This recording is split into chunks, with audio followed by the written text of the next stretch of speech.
I can think of a couple instances where maintaining my Super Saiyan form outside of battle has benefited my life and progression of personal goals. Hello team, I hope this video finds you well. My name is Bartholomew. It's kind of like Bartholomew, but with a Z.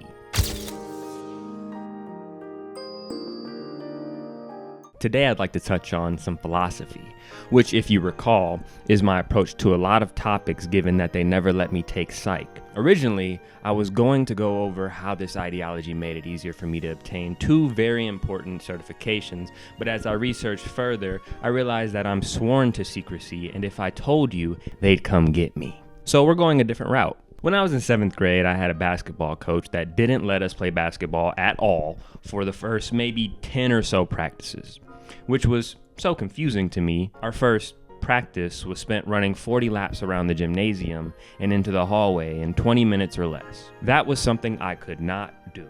I don't even remember what we did after because I was so gassed. I know it involved more cardio, but honestly, it's all a blur. My brain didn't have enough oxygen to retain information. I don't even remember the ride home. Anyway, some school stuff happened or whatever. Fast forward to our second practice. We walk in, we're pumped. Yes, we made it to day 2. Surely our coach had us running to weed out the quitters. Time to play basketball.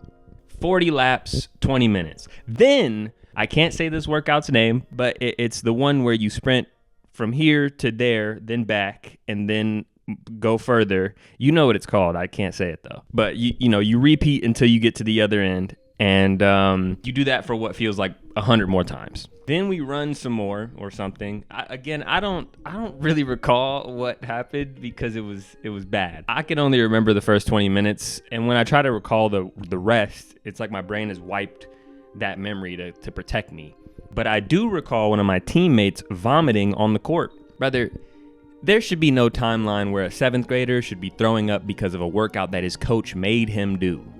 Or so I thought.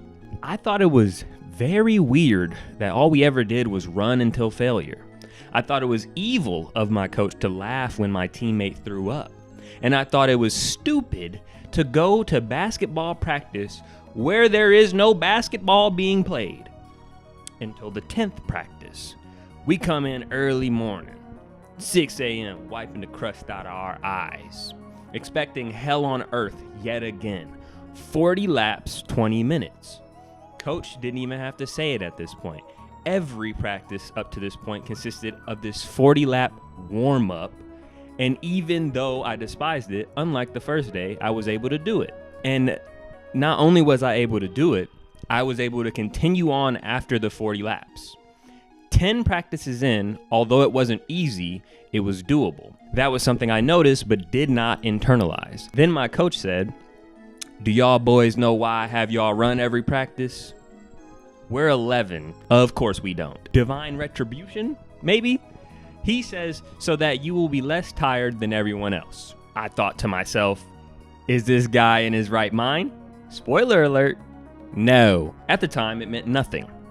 Later, and even now, it meant everything. Eventually, we did get around to playing basketball at practice, and come time for the games, we lost. Bad. Often even. But we weren't tired in the slightest. Guys, coach is right. My lungs had been so well conditioned, my body could still function for hours, even after my heart had been broken from losing so much. So we didn't get the happy ending. All that running meant absolutely nothing when it came to scoring points, which in a game of basketball is the only thing that matters. Breath control and being able to stay in for longer only matters if you are scoring. If you have a team that gets tired easily but can consistently double your score, you will never catch up in the timed event. If basketball was an endurance competition, we would have at least made nationals. I joke about this, but honestly, it did teach me something. It introduced me to the wackiness of the human body. In the beginning, 40 laps around the gym in 20 minutes or less was pure torture. By the end, it was a walk in the park. The only reason it felt that way is because we repeatedly did the same workout over and over again until our bodies not only grew tired of it, but grew accustomed to it. I won't get into the science of it, but that's just how it works in a nutshell. If you're curious, go to school, nerd. If you're scared, go to church. Anyway, this idea got instilled into my head because, to be honest, I wasn't even worried about the basketball part, Every practice, my goal was to avoid passing out from the conditioning. And I focused so much on being able to withstand the conditioning, I never thought about pacing myself in a game. Because I ran 5 games worth at practice, at a game, I ran for a fraction of that. Akin to Goku and Gohan during the Cell Saga, or Tanjiro's total concentration breathing, I understood the idea fully. The more you sweat in peace, the less you bleed in war.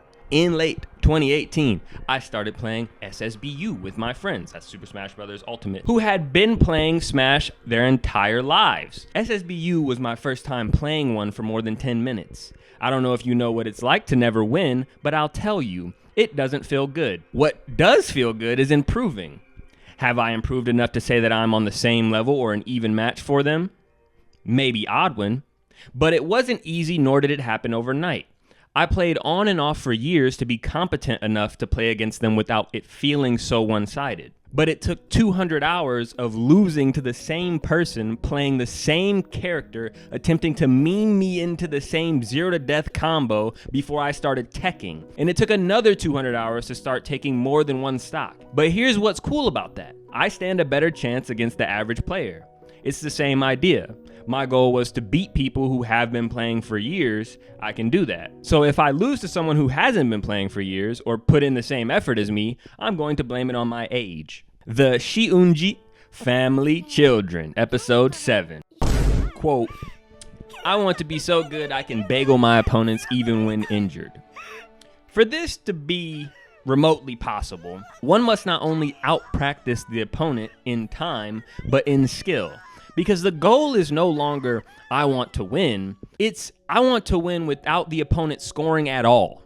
I want to be so good that it isn't fair. I want to sweat so much that in war, I don't bleed at all. Beyond that, I want to be so much more skillful, even at my worst. There are none who oppose me. And that way of thinking will either drive you mad or make you great. Because even if you fall short of invincible, you are inherently bleeding less than those who just want to win. And this works well for competition, but the idea works well for many other things. Imagine I want to pass a test. I've been given a study guide of 100 questions that could be on the test, but the actual test is only 50 questions. Is it better for me to memorize 50 questions at random and hope that majority show up on the test, or memorize all 100?